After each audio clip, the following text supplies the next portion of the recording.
30분 딱 되면 시작해야지. 예, 30분이네요. 첫 번째 사람 아무나 들어오면 그때부터 이제 시작합니다. 예. 그래도 인사하고 시작하고 싶어가지고. 뭐 9시 반 된다고 해서 저는 키는데 또 다 들어와 주지는 않더라고요. 오늘 저 옆에서 제 회사 바로 옆에 집인데 물론 글로 출근하진 않아요. 안녕하세요. 이제 시작해야겠다. 양산위원장님이 오셨으니까 시작하겠습니다. 안녕하세요.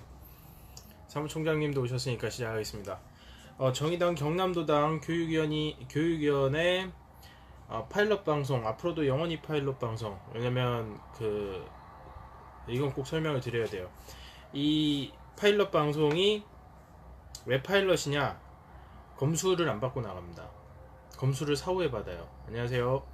사후에 받다 보니까 제가 이야기하는 게 경남도당에서 이야기하는 거로 비춰질 수 있을 것 같아가지고 제가 이제 그 타당 이야기를 왕왕 하면서 좀 격렬한 반응을 보일 때가 있거든요. 그래서 그런 게 문제가 되지 않도록 파일럿 방송이고요. 앞으로도 검수받을 일은 없기 때문에 계속 파일럿 방송입니다.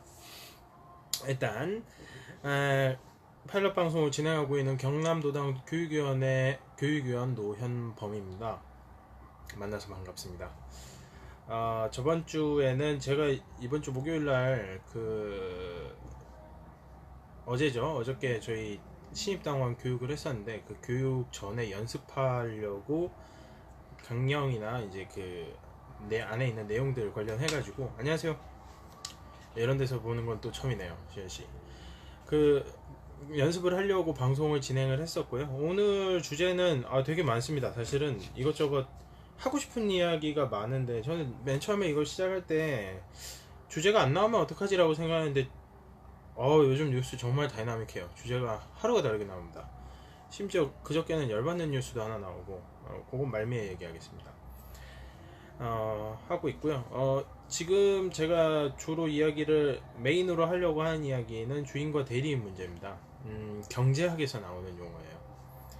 이 문제를 왜 하게 됐냐면요. 제가 저번에 휴가 때 일산에 있는 친가에 갔다 왔는데 저희 형이랑 만나가지고 대화를 하다가 진보는 순진하다, 나이브하다 그러더라고요. 순진하다. 그러면서 경제적인 지식도 없이 너희들이 옳다고만 해가지고 받아들이는 사람들이 그렇게 많겠느냐라는 형태로 이야기를 하더라고요. 과연 그런가? 솔직히 말해서 둘 다 술에 취한 상태라서 이거저거 얘기하기가 좀 귀찮은 것도 있었고 또 얘기해봤자 어차피 형과 동생은 결판이 안 납니다. 그래서 집에도 좀 가고 싶고 그래서 뭐 대충 마무리하고 왔었는데 진보 정치에 대한 진보 정치 혹은 진보 인사에 대한 편견들이 남아있는 것 같아요. 여전히 진보 세력은 나이브하다, 진보 세력은 도덕적 가치를 중시하기 때문에 현실 인식에서 떨어진다. 그렇지 않습니다. 저희 정의당 강령에 보면 꿈꾸는 현실주의자들입니다. 현실이 우선이에요. 그렇기 때문에 우리는 현실을 알아야 되고 현실에 대해서 생각을 해봐야 되고 이런 식으로 도발이 들어왔으니까 저희도 얘기를 해야 되지 않겠습니까? 그래서 주인과 대리인 문제가 도대체 무엇이냐부터 시작을 해서 과연 주인과 대리인 문제와 우리 진보 정치에서의 어떤 의제를 만들어내고 그것들을 어떤 식으로 만들어 갈 수 있을까라는 걸 좀 고민을 해본 게 있어서 그걸 말씀을 드리려고 합니다. 일단 주인과 대리인 문제는 쉽게 이야기하면 이거예요. 주인이 어떤 사람한테 자신의 업무를 대신해서 줍니다. 뭐 소장농과 지주와 소장농의 관계를 생각했을 때 지주가 주인이 되고 소장농이 대리인이 되죠. 이제 지주는 최대한 많은 수입을 얻기를 바래요. 당연히 아무리 봐도 자신의 재산이 늘어나는 걸 원할 테니까. 하지만 소장농은 다음에도 그 소작을 계속하길 바랄 겁니다. 그렇지 않겠어요? 안 그러면 먹고 사는 게 당장 문제가 될 텐데. 소장농이 스스로의 이익을 원하고 지주도 스스로의 이익을 원하는데 이 이익관계에서 충돌이 됩니다. 지주는 권력을 가지고 있죠.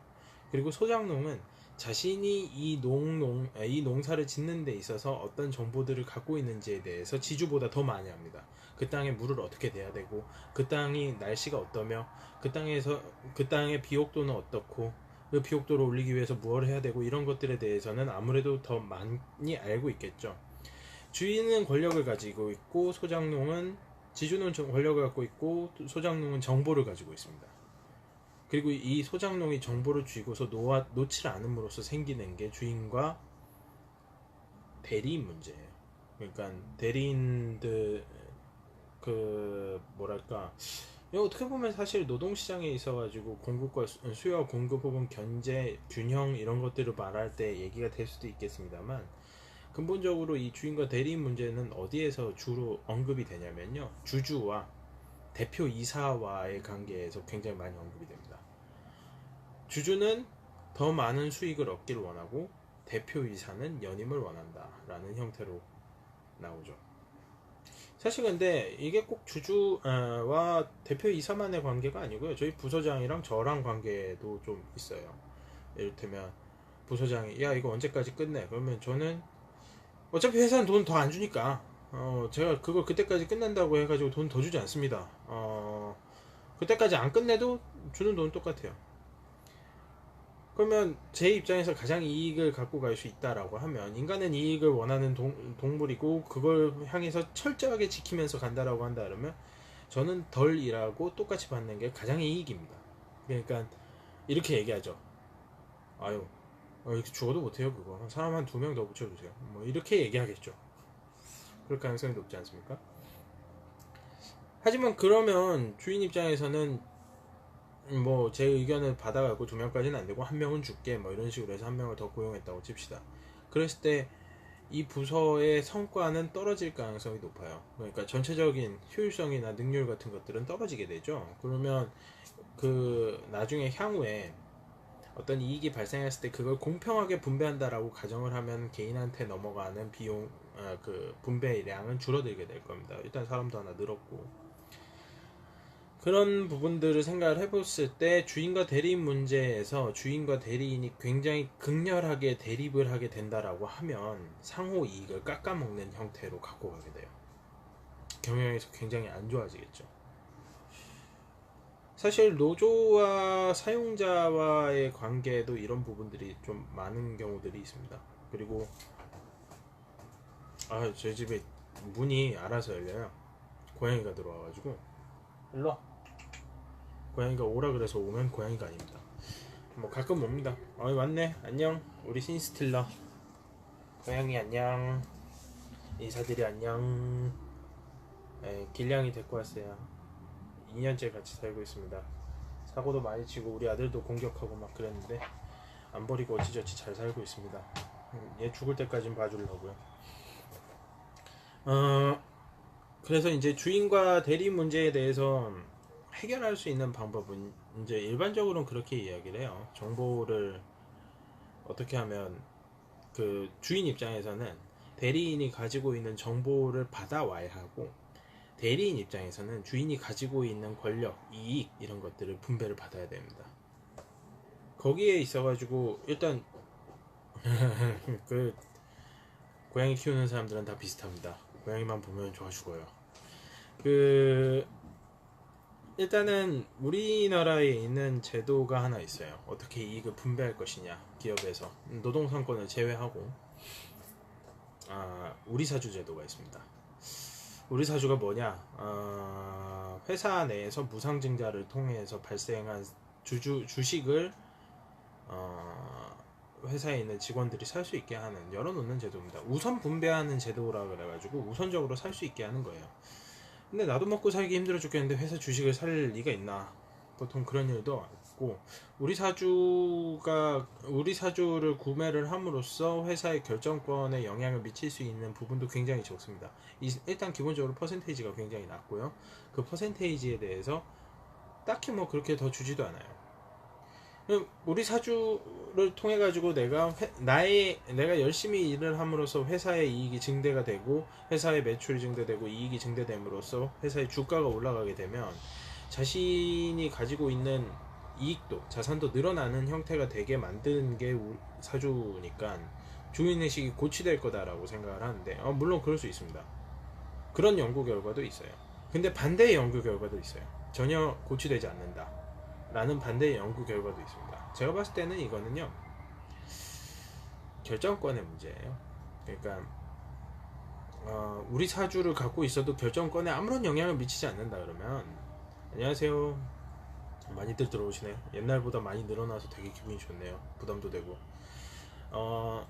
우리 사주에 대해서 결정권이 없기 때문에 일단 모 회사의 네 안녕하세요. 모 회사의 기준으로 하겠습니다. 제가 다니고 있는 회사라고 얘기는 안 하는데요. 우리 사주 있어요. 한 3에서 4% 정도가 우리 사주로 운영이 되고 있습니다. 주식에서. 근데 우리 사주가 한때 한 4만원 주당 4만원까지 갔었는데 분식회계 좀 하고 뭐 대표이사 좀 한 2명 잡혀가고 나더니만 10분의 1 토막 났습니다. 감자 해가지고 거기서 또 반 토막 났어요. 그러니까 한 20분의 1로 쪼그라들었죠. 근데 그 와중에서 우리 사주에 들어가 있던 사람들이 안녕하세요. 어이구 매니페스토님께서도 오셨네. 우리 사주에 들어가 있었던 사람들이 과연 그 결정 과정에 있어가지고 어떤 참여를 했었느냐, 참여를 한다고 해서 어떤 방향에 대해서 바꿀 수 있는 영향력이 있었느냐라고 했을 때 거의 제로에 가깝습니다. 제로에 수렴합니다. 그러니까 결정할 수는 없고 내가 이 회사를 위해서 열심히 일을 한다고 해도 위에서 결정되는 다른 영향들 때문에 이익이 나한테 분배되지 않는다라고 하면 누가 회사에 주인의식을 가지고 일을 하겠습니까? 그럴 일은 없습니다. 결국엔 우리 사주라고 하는 것들이 이익을 분배하는 효과가 있다라는 거는 맞지만 그 분배의 양이 이익을 분배하면서 동시에 같이 갖고 가야 되는 주인의식을 함양한다라는 거랑은 사실 별개의 문제인 것 같아요. 회사가 작고 이 배분율이 높고 그러면은 당연히 주인의식이 높아지고 그 다음에 경영에 참여할 확률도 굉장히 높아지겠습니다만 대기업 같은 경우에는 그런 일은 거의 없다라고 보는 게 맞는 것 같고요. 그럼 이런 문제에 대해서 어떻게 해결을 할 것이냐. 이익은 분배를 할 수 있습니다. 우리 사주 조합이라든가 아니면 이속, 우리 사주 신탁 제도라 그래가지고 성과금을 우리 사주 형태로 주는 거죠. 그런 제도들을 통해 가지고 이제 어느 정도 회사의 이익을 분배하는 건 있을 수 있습니다만 그래도 모자랍니다. 그래도 모자라요. 왜냐? 이익의 분할을 할 수 있는 방법은 있지만 그 권력을 견제를 하고 권력이 잘못되는 방법 그리고 몇몇 그 권력자들이 일탈을 하는 것을 막을 수 있는 방법이 없어요. 여기까지로는 그냥 단순히 남는 돈 나눠준다. 왜? 뭐 경영에 참여를 할 수가 없으니까. 이걸 보완하는 제도가 지금 정의당에서도 뭐 줄창 이야기하고 있는 부분이고 또 많은 사람들이 주장을 하고 있는 노동 관련 운동을 하시는 분들이 많이 주장을 하고 있는 게 노동이사제가 있습니다. 노동이사제라고 하면 노동조합이나 혹은 과반 이상의 직원들이 추천한 인원이 경영에 참여를 하는 겁니다. 이 사람이 경영에 참여를 한다 그러면 경영 전반에 대한 내용이나 정보들을 공유를 할 수 있게 되죠. 실제로 우리나라 같은 경우에서 노동자와 사용자 간에는 주인과 대리인 문제가 발생하지 않습니다. 큰 틀에서 보면요. 왜냐하면 권력도 주인이 갖고 있고 정보도 주인이 갖고 있어요. 그러니까 뭐 사실 이명박 전 대통령이 이시영 씨한테 다스를 이렇게 넘기려고 했다 뭐 이런 의혹들이 나오고 있고 뭐 일정 부분은 기정사실화되고 있는 것 같은데 그 상황에서 그 안에 다니던 사람들은 이렇게 얘기할 수 있습니다. 아 이상하다. 어디서 낙하산이 와가지고 갑자기 전부를 차고 있냐 이러면서 이상하다라고 생각을 할 수 있지만 실제로 어떻게 돈이 굴러갔는지는 그 안에 있는 총무팀이나 아니면은 회계팀이나 알 수 있습니다. 그리고 다스에 대해서 이야기가 나왔던 것도 그 회계팀이나 총무팀의 내부 고발에 의해서 시작된 거고요. 일반 노동자들은 알 수가 없어요. 근데 총무팀이나 회계팀이 일반적으로 회사 편이지 노동자 편은 아니거든요. 근데 실제로 노동조합을 할 때도 그쪽에 있을 때는 그쪽에 계신 분들은 노동조합에 가입이 안 됩니다. 법상으로. 그래서 그런 것들을 생각을 해봤을 때 노동이사제를 통해 가지고 이 주인과 대리인 문제뿐만 아니라, 그러니까 회사 주인과 대리인 문제를 해결한다라는 이야기는 회사가 상생을 통해서 나아간다라는 이야기거든요. 근데 상생을 하기 이전에 이미 완전히 기울어진 운동장, 정부와 권력을 다 들고 있는 상태이기 때문에 그 정부와 권력을 분할을 함으로써 견제함으로써 잘못된 방향으로 가는, 양심 없이 경영을 하는 사태를 막는 방법으로 진행을 할 수 있지 않을까라는 생각을 해요. 그래서 사실 주인과 대리인 문제는 알고서 뭐 노동운동 같은 거 이야기해야 되지 않겠냐라는 저희 형의 그 신랄한 코멘트를 통해 가지고 얘기를 하지만 별로 상처를 받지 않는 게요. 주인과 대리인 문제 아마 백날 얘기해봤자 저희 세상의 이야기는 아니거든요, 사실. 다만 이제 거기에선 좀 생각해 볼 수 있을 것 같아요. 왜 노동조합이 어용이 되는가, 혹은 왜 노동조합이 자신의 제대로 된 역할을 하지 못하고 질질 끌려당기는가, 이런 것들에 대해서는 한 번쯤 생각해 볼 수 있는 것 같은데, 좀 사실 진보가 나이브하다라는 이야기, 진보가 순진하다라는 이야기를 하는 데 있어가지고 이 명제를 들고 오는 거는 사실은 적절치 않다고 봅니다.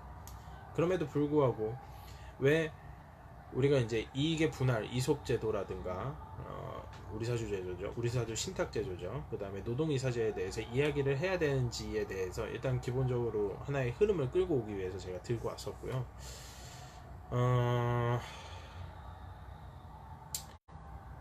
저는 사실 그런 얘기를 한 적이 있어요. 아들아, 내가 네가 성인이 되기 전에 노동이사제를 이뤄내면은 성공한 것 같다. 근데 아무래도 너도 그걸 해야 될 것 같다 라고 얘기한 적이 있는데, 물론 아들은 이제 돌 지났으니까 못 알아듣습니다. 예. 거의 악담에 가까운 이야기인데 어쨌든 못 알아듣더라고요. 이거 좀 해보고 싶어요, 정말. 구조를 바꾸는 일입니다. 그리고 이 노동이사제는 사실 경제민주화에 관련된 내용입니다. 경제민주화라 하면은 가장 이제 대표적으로 주장하고 있는 사람이, 옛날에 박근혜가 있을 시절에 새누리당 비대위원장했던 김종인 씨가 있고, 그 다음에 민주당에 가서 비대위원장 했던 김종인 씨가 있고요. 있는데요. 실제로 제가 보니까 이번에 강령 공부를 좀 하면서 다른 당 거를 어찌저찌 우연찮게 보게 돼갖고 봤는데요. 이런 이야기는 오프 더 레코드입니다. 어디 가가지고 제가 얘기했다고 얘기하지 마세요. 물론 이 동영상은 어디에 올라가겠지만, 그 민주당 강령에도 경제 민주화에 대한 내용이 있어요. 정의당은 당연히 있습니다. 물론 경제 민주화라는 단어로 딱 돼 있지는 않은데 당연히 있습니다. 근데 사실 잘 안 되죠. 왜 안 될까요? 민주당 강령에 있음에도 불구하고 민주당에서 노동이사제를 이야기하는 걸 한 번도 들어본 적이 없어요. 우리는 좀 얘기를 하는데, 그게 왜 그러냐면 이건 좀 번외로 사족으로 이야기를 하면, 흑묘백묘론이라는 게 요즘에 정치권에서 이야기를 한 게 있습니다. 흰 고양이 혹은 검은 고양이. 안녕하세요, 하 위원장님. 이제 위원장님 아니지, 하 위원님. 흑묘백묘론이라는 게 뭐냐면, 뭐 흰소랑 노랑소 중에 누가 더 일을 잘합니까? 그게 이제 고양이로 바뀌면서 흰 고양이랑 검은 고양이 중에 누가 더 쥐를 잘 잡느냐 라는 이야기를 하고, 흑묘나 백묘를 둘 중에 하나를 진보 혹은 보수로 비유를 합니다. 그리고 쥐를 경제나 뭐 다른 안보, 보안 이런 것들이, 안보라든가 외교 이런 걸 이야기를 할 때 쓰는데, 경제라고 한번 생각을 하고 보세요. 그 흑묘가 쥐를 잡냐, 검은 고양이가 쥐를 잘 잡냐, 아니면 흰 고양이가 쥐를 잘 잡냐, 그건 중요하지 않습니다. 이 사람들이 쥐를 잡는 방식이, 경제를 풀어가는 방식이 계속해서 부를 집중시킴으로써 가난한 사람들을 괴롭힌다라고 하면은 그 쥐가 우리예요. 흑묘든 백묘든 우리를 잡습니다. 안 그렇겠어요? 우리를 잡아야 그 부가 집중이 될 텐데, 우리는 그나마 가지고 있는 부를 가지고 막 열심히 싸우고 있는 사람들이고, 이제 그 작은 부를 갖겠다고, 근데 그걸 빼들어가는 사람들을 계속 도와주는 입장으로 간다라고 하면은 그거는 우리가 주인 거죠. 그 사람들이 진보든 보수든 간에 부를 집중시키는 형태로 갖고 가면서 경제를 살리겠다라는 이념을 가지고 있다라고 하면, 그런 자세를 갖고 있다라고 하면 우리가 주인 거고, 흑묘든 백묘든 우리는 죽을 노릇이다. 쥐를 위한 정권이 필요한 거지, 쥐를 잡는 정권을 뽑고 있다는 게 한편으로는 되게 안타깝습니다. 개인적인 의견이었습니다. 근데 왜 계속 그렇게 될까라는 것들을 생각을 하다가, 오늘 제가 와이프가 저기 그 건강검진을 가가지고 월차를 내고 아이를 봤는데, 아이를 보다 보니까 뭐 딱히 할 게 뭐가 있겠어요. TV나 봤지. TV 보면서 애 보고, 애 보면서 TV 보고, 변 먹이고 TV 보고. 예. 근데 이제 TV 보다 보니까 이정미 대표가 뭐 JTBC에서 하는 무슨 뉴스광 모시기가 있어가지고 거기에 나와가지고 인터뷰를 하시더라고요. 오늘 그 인터뷰를 하는데 이런 질문이 들어왔어요. 왜 정의당에서 신규 가입한 사람들의 연령대가 40대냐, 20대가 제일 적다, 심지어 60대보다 더 적다, 왜 그럴까 라는 거에 대해서 얘기를 했을 때 이정미 대표가 이렇게 얘기를 했습니다. 40대가 그 우리나라의 정치 흐름에 대해서 잘 인식을 하고 있고 뭐 쭉 이렇게 얘기를 했어요. 저는 그런 현실 인식은 하고 있지 않습니다. 뭐 틀렸다라기보다는 저랑은 좀 의견이 다른 것 같아요. 제 의견은 이래요. 이런 말이 있어요. 곡간이 차 있어야 예의와 염치를 안다. 제 나라의 관중이 했던 얘기입니다. 근데 20대는 곡간이라는 게 있는지조차 좀 궁금해요. 20대에게 곡간이 과연 있나? 제 생각에는 곡간은 그냥 곡간을 만들 미래조차 없는 게 아닐까. 그런 사람들에게 더 뭐 이익을 분배하는, 이익을 가져본 적이 없는 사람들한테 이익은 뭔 수로 분배를 하며, 뭐 노동법 뭐 노동인권 얘기를 해봤자 그냥 개처럼 일할 테니까 취업만 시켜주세요라고 이야기할 가능성이 커요. 그런 사람들이 과연 진보를 선택을 하고 따라올 수 있겠느냐라고 했을 때 굉장히 부담스러울 수 있다고 봅니다. 물론 가능은 하겠지만, 그리고 지금 그렇게 해서 들어온 사람들은 굉장히 좀 뭐랄까 소중한 사람들이죠. 그 안에서도 그런 환경 속에서도 진보를 선택했다라고 하는 건 명확한 의지를 가지고 있는 사람들이라서 정말 아끼고 소중히 여겨야 될 거라고 생각을 합니다. 번외로 이런 부분들을 이야기를 했고요. 그 다음에 주제가 두 개가 더 있죠. 일단은 메신지를 좀 보고, 예, 22분 정도 지났네요. 빡시게 하면 다 하겠다. 네. 두 번째 주제는, 한 남의 당 이야기 자꾸 하면은 싫어하는 사람들이 있던데, 사실 민주당을 싫어하지 않습니다. 정확히 이야기하면 민주당 강령을 싫어하지 않습니다. 꽤 잘 만들었어요. 꽤 좋아요. 예. 만약에 민주당 사람들이 그 강령대로 다 했다라고 하면 저도 민주당 들어갔을 것 같아요. 뭐 힘도 있고 강령대로 한다 그러면 그게 훨씬 낫지. 근데 안 하잖아요. 경제 민주화 있다니까요. 근데 얘기를 안 하잖아. 한 번도 경제 민주화에 대한 이야기를 안 해요. 그냥 지금 있는 상태 그대로를 좀 유지하고 답습하고 싶어 할 뿐이지. 그러면 솔직히 말해서 강령을 뭐 그렇게 잘 만들어 놨는지 저는 좀 의심이 갑니다. 어쨌든 그런 상황에서, 예, 제가 일단 기본적으로 민주당의 강령과 민주당의 정신을 싫어하지 않는다라는 기본 전제 하에서 얘기를 드릴게요. 그리고 아까도 말씀드렸듯이 이거는 교육위원, 경남도당 교육위원회에 기반을 하고 있지만 제 개인 방송입니다. 파일럿 방송입니다. 뭐 이렇게 얘기하다가 거부 반응이 많으면 전 잘리겠죠. 예. 민주당이 집권을 하면 왜 강남이나 뭐 저런 학군들이 있는 집값은 왜 오를까? 이거 참 재미난 이야기인 것 같아요. 이 이야기는 저희 아버지한테 들은 이야기입니다. 아버지 친구분들 중에서 목동, 네, 저기 거기도 학군이 있는 지역이죠. 서울 목동이나 뭐 이런 데 사시는 분들이 있어요. 근데 이분들이 하시는 말씀이 있어요. 항상 노무현 때 집값이 오르더니 문재인 때 더 오른다. 희한하게 박근혜나 이명박 때는 그렇게 안 올랐다라고 얘기를 하더라고요. 그게 왜 그러냐면요, 규제를 해서 그래요. 그래서 규제를 철폐하자라는 규제 철폐론자가 아닙니다. 저는 이렇게 생각합니다. 규제를 좀 더 빡세게 해야 된다. 너무 대충 하는 게 아닐까. 안녕하세요 어머니. 어머니가 오셨네요. 민주당이 강남에서 집값을 올린다고 하는 거는 집권할 때 강남의 집값이 오르는 이유는 규제를 해서 때문이다라는 거 그 일단 조금 풀어서 얘기를 하면요. 규제를 하면 할수록 무슨 일이 발생을 합니까? 사람들이 집을 팔아야 돼요. 원래는. 근데 집을 안 팔아요. 왜냐면 그 사람들은 집을 팔지 않는다고 해서 문제가 될 정도로 재정 조건이 나쁜 사람들이 아닙니다. 그러니까 버틸 수 있어요. 버틸 수 있기 때문에 안 팔고 버팁니다. 손해보면서 팔기 싫은 게 사람의 기본 심리예요. 그러니까 앞으로 어떻게 될지 모르는데 일단 버티는 거지. 강남 불패라는 신화가 있지 않습니까? 우리나라는 신화가 있어요. 강남에. 그러니까 안 팔고 버티면 언젠가 오를 거다라는 믿음을 갖고 그 절대적인 신념을 가지고 거기에서 버티고 있습니다. 버티면 어떻게 되냐? 실제로 강남에 들어가야 되는 사람들이 수요는 그대로인데 공급이 줄어요. 기존 같으면 그냥 팔면 되는데 공급이 줄면서 가격이 상승을 합니다. 그럼 가격이 상승을 했을 때 과연 이 사람들이 또 올랐으니까 팔아야지 하면서 팔까? 안 팔죠. 왜? 앞으로 더 오를 거라고 기대하니까.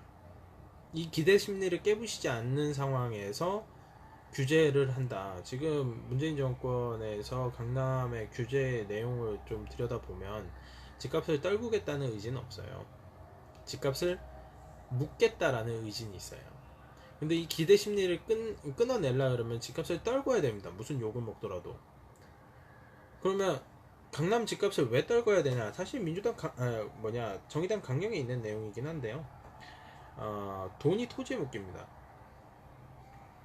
돈이 토지에 묶이잖아요. 그러면 돈이 안 돌아요.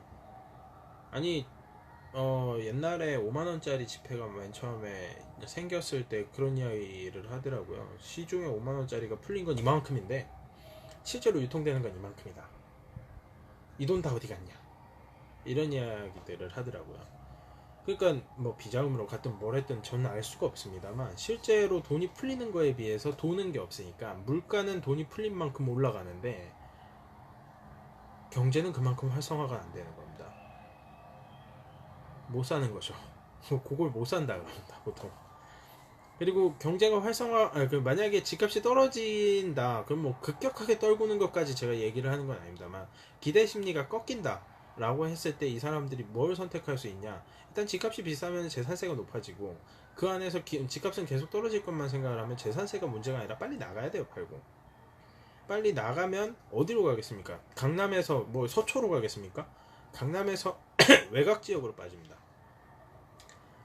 물론 그 사람들이 직업이 있어갖고 직장이 거기 있다라고 하면은 뭐 그대로 남아있겠는데 그건 뭐 문제될 게 없을 거라고 보고요. 그냥 투기성으로 들어와 있는 사람들은 외곽 지역으로 빠지겠죠.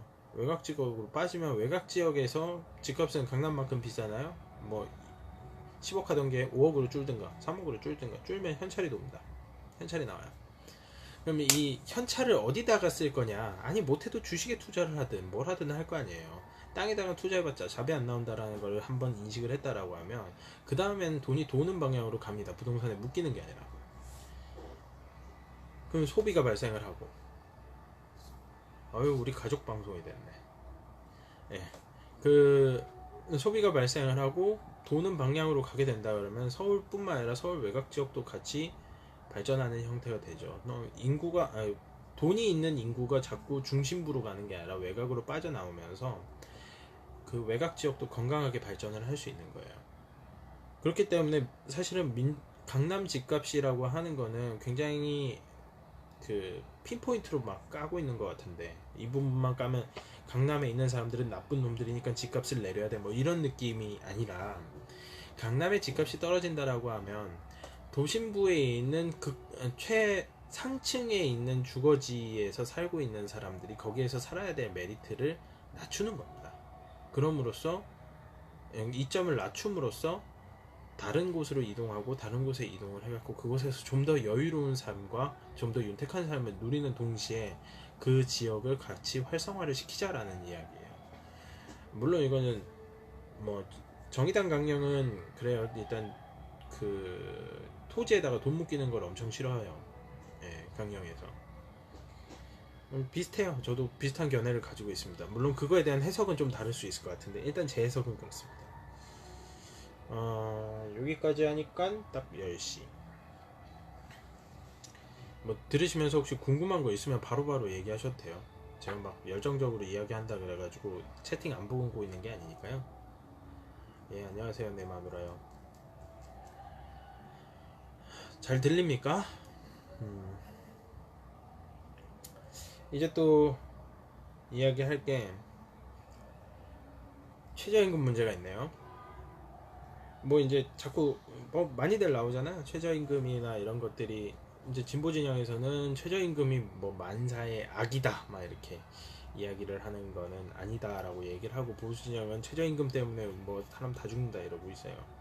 사실 고용률이 떨어지는 건 어쩔 수 없는 상황이라고 생각을 합니다. 왜냐면 최저임금이 오르면 경쟁력이 없는 자영업자들이 힘들어지는 건 사실 맞거든요. 그리고 과도한 경쟁으로 인해 갖고 지나치게 많아진 자영업자들 혹은 프랜차이즈와에 밀려나기 시작한 자영업자들이 하나하나 문을 닫기 시작하고, 맨 처음에 줄이는 건 고정비밖에 줄일 수 있는 게 없기 때문에 그렇게 갖고 간다라고 하면은 고용률이 주는 건 맞죠.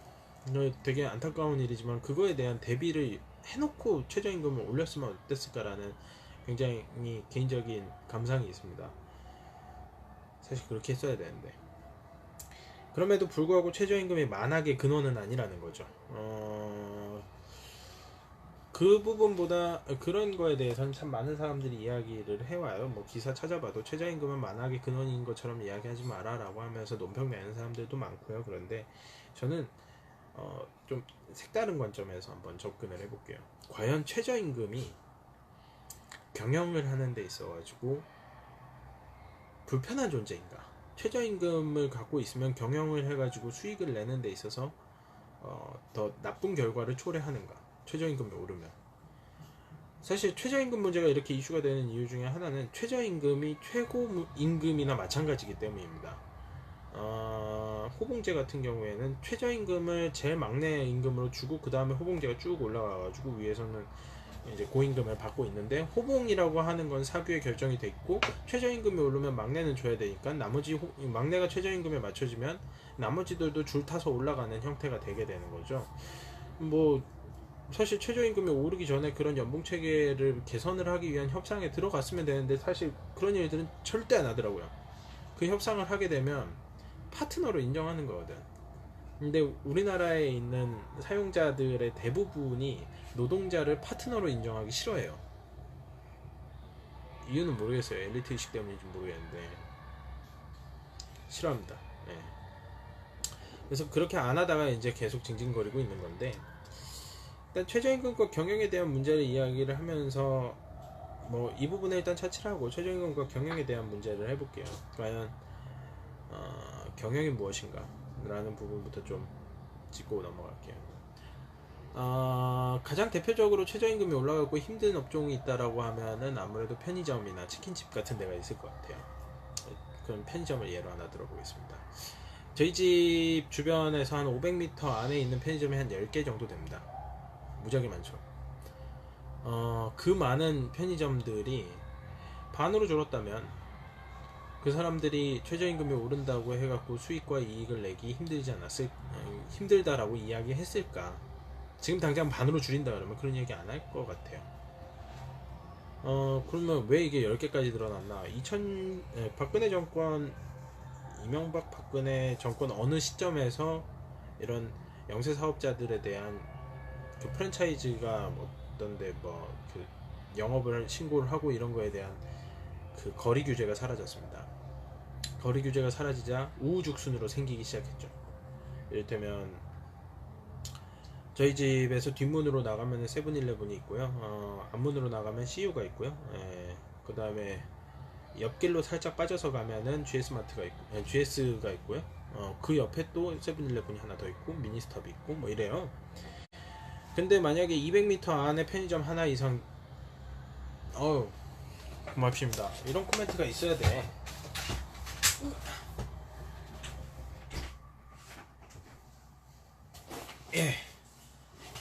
밖에서 지금 노조에서 연예인 불러가지고 막 하고 있는데 그거 시끄럽다고 하네요. 그거 일단 밖에 문 닫아가지고 소리 줄였습니다. 그 200m 이내에 넣지 못하게 한다라고 하면 일단 기본적으로 경쟁이 많이 줄어듭니다. 그럼 프랜차이즈가 돈을 버는 방식을 한번 생각을 해볼게요. 일단 매점을 내서 로열티를 받는 거는 다들 아실 거고, 그 다음에 매점을 운영을 하면서 그쪽에다가 프랜차이즈 알바생을 프랜차이즈가 고용해갖고 거기다 보내주는 게 아니죠. 그 매점 점주가 알바생을 고용을 합니다. 그러면 이 고용된 알바생 이외에 알바생은 점주가 안고 가야 되는 고정비가 되기 때문에 프랜차이즈에서는 비용을 지불하지 않아요. 당연히 그렇겠죠. 그러면 프랜차이즈는 로열티만 받느냐? 아닙니다. 그 안에 들어가는 제품들에 대한 그 뭐라고 해야 되나, 매출이 발생을 하죠. 예. 제품들을 집어넣습니다. 거기 있는 제품들 프랜차이즈 본사에서 안 받고 다른 데서 받으면 계약 해지당해요. 이것도 좀 사실 그런데 어쨌든 해지 당할 겁니다. 그렇게 되면 프랜차이즈는 매출과 로열티, 이 두 개가 가장 큰 아이템이 됩니다. 돈을 버는 데 있어서. 근데 그런 상황에서 아무런 규제가 없는 상황이라 그러면, 만약에 편의점을 내고 싶다라는 사람이 많아갖고, 왜 그런지 모르겠네.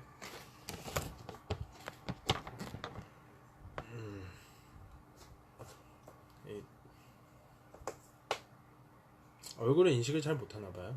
안타깝다.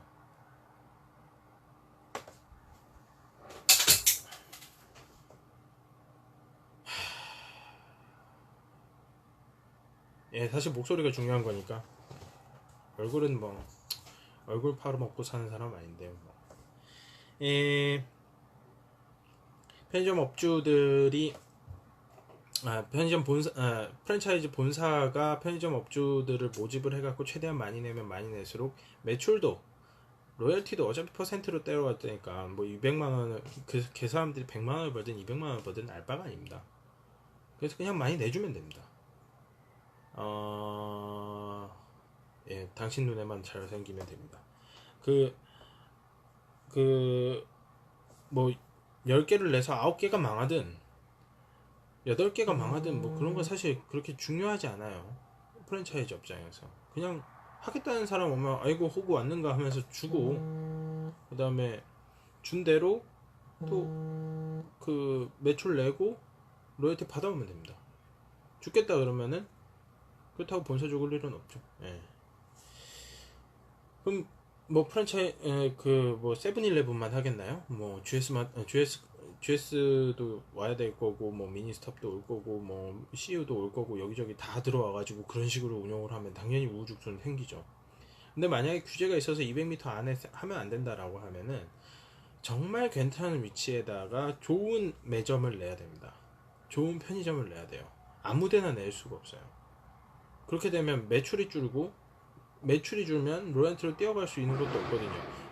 목이 좋은 곳에다가 제대로 된 편의점을 내지 않는 이상 그게 굉장히 어려워집니다. 그리고 좋은 아이디어를 가지고 있는 중소 프랜차이즈들이 비집고 들어갈 틈도 생기죠. 먼저 내면 되니까. 아이디어를 가지고 먼저 내면 돼요. 뭐 이를테면은 편의점과 북카페가 결합된 형태의 뭐 그런 것들로 해가지고 신고를 하고, 이 업종은 이 주변 200m에서 못한다라고 하면은 먼저 선점을 하고 들어가니까, 그러면 굉장히 유리해질 수도 있는 거죠.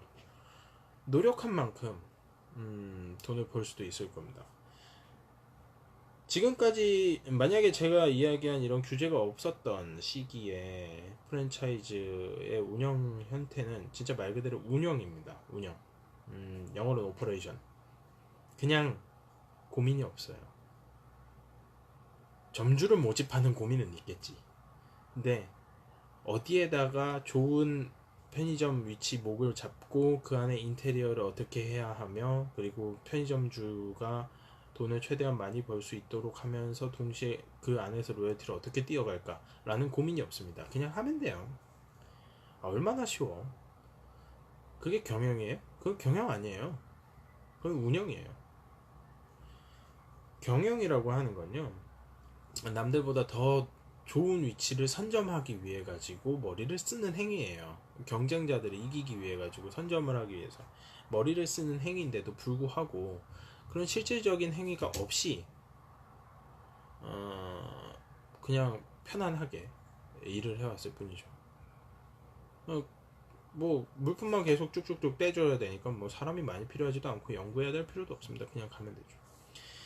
근데 만약에 규제가 있는 상황이라고 하면은 아까 이야기했던 많은 고민들을 해야 됩니다. 그러면은 사실 경영에 대한 좀 마인드가 많이 바뀌겠죠. 그리고 상생도 충분히 가능하고요. 그리고 규제가 없었던 시절처럼 그렇게 우후죽순으로 낸다 그러면 어떤 문제가 생기냐면요. 돈 많은 대기업이 들어와가지고 프랜차이즈가 있는 데마다 과열 경쟁을 발생시켜가지고 자기보다 힘없는 사람들을 죽여버리면 됩니다. 그리고 독과점 형태로 갖고 갈 수 있죠. 그래갖고 피해를 받는 건 누구냐? 소비자입니다. 독과점의 가장 큰 피해는 소비자예요. 규제가 없어진다라고 하는 건 일견 어떻게 보면 프랜차이즈 사업주들을 맨 처음에는 힘들게 하는 거일 수 있겠는데요. 나중에 결과적으로 우리가 힘듭니다. 쥐들이 힘들어요. 흑묘든 백묘든 쥐만 잘 잡으면 된다 그래갖고 우리만 때려잡는 이런 상황은 좀 바꿔야 되지 않겠나라는 생각을 합니다. 혹시 이 방송을 나중에라도 보시는 분은 정의당을 꼭 결국에는 규제 하나만 가지고도 자산이 보상받는 사회냐 아니면 노력이 보상받는 사회냐로 바뀌게 됩니다. 참 큰 뭐랄까 되게 큰 변화가 생길 수 있을 거라고 생각을 해요. 아니면 이런 방식도 가능해요. 이제 사실 편의점 사장님이라고 하시는 분이 갖고 갈 수 있는 경영이라고 할 수 있는 게 뭐가 있냐면 알바생을 몇 명 고용할 거냐, 몇 시간 쓸 거냐, 내가 얼마나 더 일할 거냐, 뭐 요 정도인 것 같아요. 그 안에 있는 제품군이나 이런 거를 선택하는 거 MD 불러가지고 여긴 이게 많이 나가니까 이거 좀 많이 주세요. 뭐 요 정도는 할 수 있을지 모르겠는데 근본적으로 그 안에 있는 제품군은 MD가 준 거 안에 있는 MD 머첸다이저 그 본사 직원이 준 카테고리 안에 다 들어가 있을 겁니다. 그렇다는 건 경영에 있어서 한계를 그쪽에서 지었다는 거고 그 안에 있는 카테고리에 밖에 있는 거를 안에 있는 거라도 더 싸게 공급을 해올 수 있으면 그쪽 업체랑 계약을 할 수 있는가라고 하면은 못할 거예요. 그건 뭘 의미하느냐? 경영을 할 수 있는 게 거의 없다는 겁니다. 사람을 고용하는 걸로만 경영을 한다 그러면 사람 고용 안 하면 자기가 돈 더 버는 거야. 뭐 이 정도 느낌밖에 없는 거잖아요. 이걸 경영이라고 할 수 있나요? 그런 관점에서 좀 보면 저는 점포 사장님들도 어떻게 보면은 특수 목적 고용자가 아닌가라는 생각도 해요. 경영을 할 수 없으면 그냥 고용자지. 자신이 쓸 수 있는 방법이 없잖아요. 자신이 쓸 수 있는 권한이 없잖아요. 이런 고용자들로 인정을 하고 이 사람들한테 만약에 최저임금을 본사가 부여해야 한다라고 하면 점포는 우후죽순으로 생기지 않습니다. 우후죽순으로 생겼다가 매출이 떨어지면 어떡할 건데? 그러면은 자기들이 로열티를 줄여가지고 최저임금 이상으로 이 점포 사장님들한테 주든가. 그래도 안 된다 그러면 본인들이 지급을 해야 되는 돈이 생기는 거예요. 경쟁을 본사끼리 하게 됩니다. 경쟁을 점포주끼리 하는 게 아니라. 이것도 굉장히 좋은 방법이 될 수 있다라고 봐요. 그렇게만 돼도 이제 좀 경영이라는 게 뭘까라고 좀 고민을 하면서 돈 많은 사람들이 돈을 굴리는 것만 경영이라고 생각하는 게 아니라 전략적으로 유리한 위치에 가기 위한 노력을 하는 게 경영이라고 좀 생각을 하고 움직일 수 있지 않을까라는 생각이 듭니다. 일단 오늘 준비한 썰은 여기까지고 한 15분 정도 남았는데 최근에 있었던 몇 가지 이야기를 좀 해봐야 될 것 같습니다. 일단 미투, 안희정 위계에 의한 간음에 관련된 판결이 얼마 전에 무죄로 났습니다. 사실 저희 이러다 혁명이 일어날 것 같아요. 좀 너무한 것 같아요. 위계라고 하는 거는요, 우리 부서장님은 저에 대한 위계를 가지고 있습니다. 위력을 갖고 있어요. 위라고 하는 거는 어떤 지위를 이야기를 하는 거고, 지위가 갖고 있는 힘을 위력이라 그러는 거잖아요. 그럼 지위가 갖고 있는 힘은 저한테 어떤 식으로 작용을 하나요? 그 사람이 내린 지시에 대해서 이행하는 것이에요. 맞죠? 그 지시가 정당하다 그러면 그 위력에 의해서 뭔가 문제가 생길 게 없습니다. 정당한 지시니까. 그 사람한테 그런 지시를 하라고 위임을 한 거니까. 그리고 난 그거에 대해서 동의를 한 거니까 근로계약서를 썼겠지.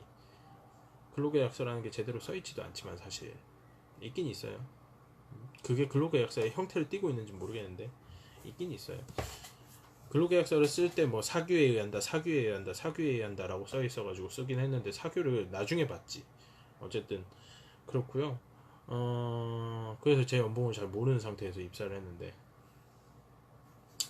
뭐 처음엔 잘 몰랐죠. 그냥 준 대로 받았지. 예. 지금 보니까 사기가 많더라고. 어쨌든 그렇다고 해서 그 사기라고 해가지고 이거 사기다 그러면은 근로자가 선택할 수 있는 건 두 가지가 있습니다. 이건 안 돼요. 첫 번째 이 세 가지 방법을 썼으면 좋겠는데 세 가지 일단 내가 생각했을 때 이만큼 주기로 했는데 니네가 그만큼 안 줬으니까 그만큼 주는 걸로 바꿔줘. 이건 안 돼요. 그냥 나가거나 그냥 유지하거나 예. 근로계약을 무효로 만들거나 아니면은 근로계약을 유지하는 것밖에 없습니다. 사기를 당해서 취업을 해도 그냥 다녀야 된다는 하여튼 뭐 기분 나쁩니다. 근로기준법도 보면 예 어쨌든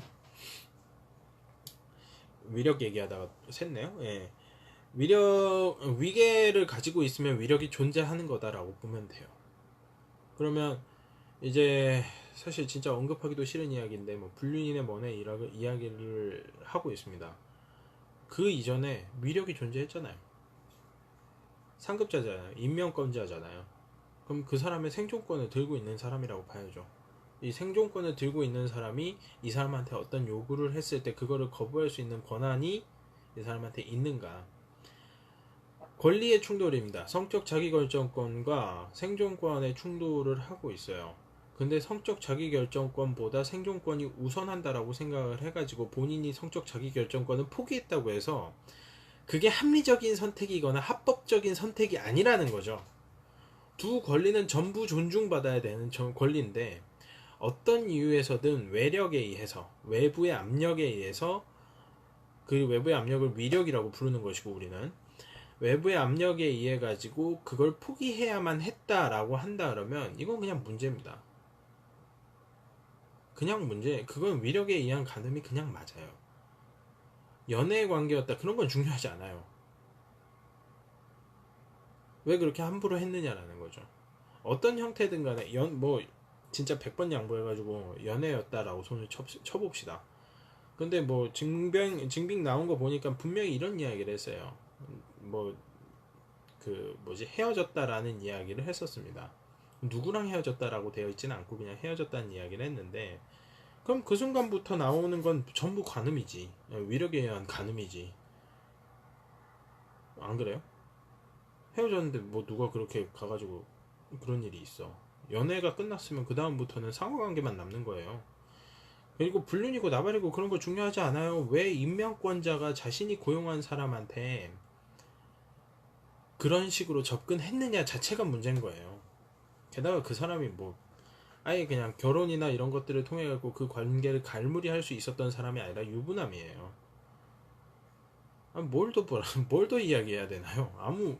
이건 진짜 뭐 왜 그런 식으로 사람들이 받아들이는지 저는 이해가 안 갑니다. 민주당 강령에도 있습니다. 여성들에 대한 그런 이야기를 하고 있고요. 예. 대통령도 본인이 페미니스트라고 이야기를 하고 있는데 세상은 페미니즘과는 전혀 다른 방향으로 가고 있는 게 아닌가라는 굉장히 큰 안타까움이 있고요. 예, 뭐 되게 많이 준비했는데 되게 빨리 끝냈네요. 혼자서 중얼중얼 하는 거 하다 보니까. 근데 이제 제가 오늘 음악을 하나 들었어요. 이제 마무리를 하면서 음악을 하나 들은 거 설명을 하면서 얘기를 드릴 텐데 굉장히 서정적이고 빠른 템포를 가지고 있으면서도 충분히 서정적이고 그 다음에 참 많은 아픔을 갖고 있는 좀 고독하다라는 느낌도 음악 속에서 드는 음악이 있습니다. 혹시 영화 이미테이션 게임이라는 거 보셨는지 모르겠어요. 베네딕트 컴버비치가 나왔고요. 베네딕트 컴버비치가 그 암호 해독가로서 천재 수학자로 나옵니다. 기계공학자이기도 하고 이 사람이 암호 해독을 해가지고 그 대서양 대서양과 태평양에서 활동하고 있는 아무들을 해독을 함으로써 대서양이군요. 아무들을 해독을 함으로써 전쟁 1차 세계대전인지 2차 세계대전인 것 같다. 예. 전쟁을 승리로 이끄는 지대한 공헌을 합니다. 근데 이 사람은 말년이 되게 비참했어요. 그 사과에다가 지독한 고독 막 감방다고 각오하면서 지독한 고독에 휩싸여서 살다가 그 사과에다가 청산가리를 주사기로 넣고 한 입 베어 물고 예 잠자는 백설공주처럼 죽어버립니다. 그 사람의 이름이 튜링이에요. 튜링 테스트라는 게 있습니다. 인공지능을 만드는 데 있어가지고 이 인공지능이 과연 인간과 같은가 아닌가라고 하는 거에 대해서 이 사람의 이름을 붙여서 테스트를 해요. 그게 튜링 테스트인데 모든 컴퓨터 언어의 아버지입니다. 이 사람이. 그리고 게이였습니다. 그 사람이 감방을 간 이유도 게이여서였습니다. 영국 사람이었던 것 같은데 우리 사회가 어떤 틀 안에 많은 사람들을 집어넣음으로써 우리가 발견하고 갖고 가야 될 더 좋은 가치들을 자꾸 놓치고 있는 게 아닌가라는 생각을 좀 해봤으면 좋겠습니다. 제가 사실 음악을 틀어드리면서 클로징을 쫙 하고 멘트를 쭉 치고 하는 그런 방송 기술이 있었으면 좋겠는데 조금씩 나아지겠죠. 지금 당장은 힘들고요. 찾아서 들어보세요. 유튜브에 가면 있습니다. 이미테이션 게임의 메인 테마 들으시면 될 것 같아요. 피아노로 만들어 놓은 게 있는데 그것도 굉장히 좋더라고요. 나중에 제 방송 그 댓글에다가 제가 붙여 놓겠습니다. 우리 사회에서 사실 제가 이번에 선거 나가면서 느낀 것 중에 하나인데요. 똑같은 사람 한 명도 없습니다. 똑같이 생각하는 사람, 인사를 받는 것도 다 달라요. 똑같이 인사받는 사람 아무도 없어요. 말을 걸었을 때 표정도 다 다릅니다. 저는 그 다 다른 거를 보고서 사람을 한 명 한 명 얼굴을 인식을 하려고 굉장히 노력을 했어요. 어차피 갈 수 있는 시간이 적으니까 그거라도 열심히 해야지. 그래갖고 한 번 명함을 줬던 사람, 유동인구 많은 데서 명함을 주니까 명함 한 번 줬던 사람한테 다시 안 주고 그냥 까딱 인사하면서 아까 받으셨죠? 이렇게 이야기하려고 되게 많이 노력을 했거든요. 그러면 내가 그 사람을 기억한다라고 하는 게 큰 효과가 되지 않을까 그런 생각을 하면서 그래도 그게 가능하다는 건 정말 세상은 다 다르다는 겁니다. 세상 사람들은 다 달라요. 전 인구의 5에서 10% 정도는 유전학적으로 성소수자가 발생을 합니다. 그리고 우리나라 인구의 후천적이든 선천적이든 간에 5에서 10% 정도는 장애인입니다. 장애를 가지고 있어요. 그게 뭐가 그렇게 중요합니까? 이번에 서울역이 아니라 서울 지하철에 있는 리프트, 장애인용 리프트에서 떨어져서 죽은 게 올해만 5명 정도 된다 그러더라고요. 근데 그 살인 기계다라고 하면서 우리 휠체어를 타신 중증 장애인들이 그 이제 지하철을 타고 내리는 시위를 하고 있었습니다. 그랬더니 이제 그 안에 계시던 분들이 주로 좀 나이가 계신 분들인 것 같기는 한데 정확히 뭐 모자이크 돼서 누군지 모르겠는데요. 그 계시던 분들이 우리는 사람 아니냐 이러면서 얘기를 합니다. 내가 한번 생각을 해보죠. 장애인들이 타기 편한 지하철, 장애인들이 사용하기 편한 지하철, 대중교통 혹은 어떤 부대시설 일반인이 사용하기 불편할까요? 그럴 일은 없습니다. 더 편하면 편했지. 더 넓으면 넓었지. 그 사람들을 또 다른 문제가 하나 있어요. 이번에 기사 나온 게 하나 있죠. 그 여성 소방관들이 여성 전용 소방차를 좀 만들어 달라라고 이야기를 하니까 와, 또 사람들 와가지고 무슨 소방관이 여성 전용 소방차가 필요하냐 뭐 이렇게 얘기를 합니다. 그럼 이렇게 하죠. 여성도 쓸 수 있는 소방차로 전부 다 바꿔. 안 되잖아요. 돈이 없잖아요. 그러니까 여성 전용 소방차부터 만드는 겁니다. 결국엔 누구나 다 할 수 있는, 누구나 다 편하게 할 수 있는 소방차로 조금씩 개선돼가는 과정인 거예요. 근데 그거를 하필이면 여성에다가 붙여놨다고 해갖고 열심히 와갖고 뭐 꼴패미네 뭐네 하면서 열심히 욕을 합니다. 그게 자신들이 불편해지는 길이라는 걸 생각을 하지 않고 그렇게 움직이고 있어요. 정말 서글픈 일입니다. 사실 노동운동을 하시는 다른 분들도 꼭 한번 생각을 해보셨으면 합니다. 이번에 김지은 씨에 대한, 아니지, 피해자를 얘기하지 말고 안희정에 대한 무죄 선고는 노동자들을 열정페이를 시키고 부당한 업무를 시키면서 부당한 강압을 하는 사용자에 대한 무죄 선고이기도 합니다. 우리는 여성운동을 남의 이야기로 들어서는 안 돼요. 우리는 페미니스트가 아닐지언정 그들과 연대할 수 있습니다. 그들과 함께 할 수 있어요. 우리가 줘야 우리의 삶이 나아집니다. 제가 그 선거 때 제일 마지막에 했던 이야기가 있습니다. 커튼콜이라 그래갖고 다 구석구석 돌아다니면서 했던 연설이 있는데요. 그 연설의 일부를 따올게요. 수통의 물의 높이는 수통의 크기가 결정하는 게 아닙니다. 수통 가장 아래에 난 작은 구멍이 결정을 합니다. 그 구멍을 막았을 때 우리의 사회의 수준은 높아지고, 우리 사회의 수준이 높아졌을 때 우리는 더 행복할 수 있습니다. 4분 정도 남았지만 오늘 조금 일찍 마치겠습니다. 감사합니다. 고맙습니다.